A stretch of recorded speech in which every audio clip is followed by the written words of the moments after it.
तो प्रेम कुमार जी, आपके मन में देश के चुनाव आयोग के प्रति कितना सम्मान बढ़ गया?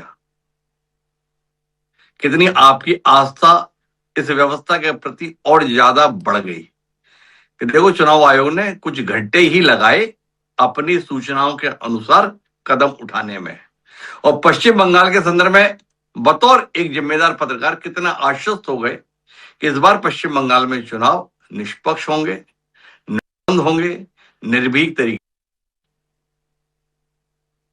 जी हिमांशु, मैं शुक्ला जी की बात से आगे बोलता हूं कि देखिए, आज अखिलेश यादव ने एक बयान दिया कि चुनाव आयोग चुनाव आचार संहिता लागू होने के बाद कुछ राज्यों में तो डीजीपी भी बदल देता है, मुख्य सचिव भी बदल देता है, लेकिन उत्तर प्रदेश में ऐसा क्यों नहीं होता है। वो पूछ रहे थे कि जहां बीजेपी की सरकार जी। होती है वहां पर डीजीपी और मुख्य सचिव बदलने का निर्णय नहीं लेता है।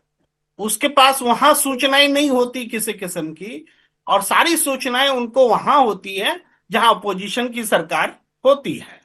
ये बात बहुत गंभीर है, आरोप भी है और इसमें सब्सटेंसेस भी हैं, तो इसलिए इसको इनकार भी नहीं कर सकते।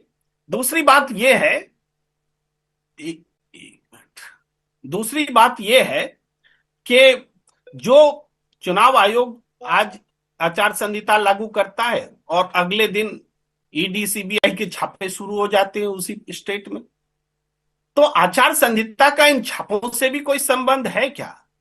ये भी तो दिखता है ना, दिख रहा है लोगों को। और केवल पश्चिम बंगाल में आपने एक बड़ा गंभीर सवाल किया था कि ऐसा क्या है कि पश्चिम बंगाल में ही चुनाव तो तमिलनाडु में भी हो रहे हैं, केरल में भी हो रहे हैं, वहां पर वो बातें नहीं दिख रही जो पश्चिम बंगाल में दिख रही। तो यहां इसका मेरे मन में जो जवाब है वो ये है कि फोकस कहाँ है। बीजेपी का फोकस केरल और तमिलनाडु नहीं है, क्योंकि उनकी चुनावी संभावनाएं वहां ज्यादा नहीं होती हैं।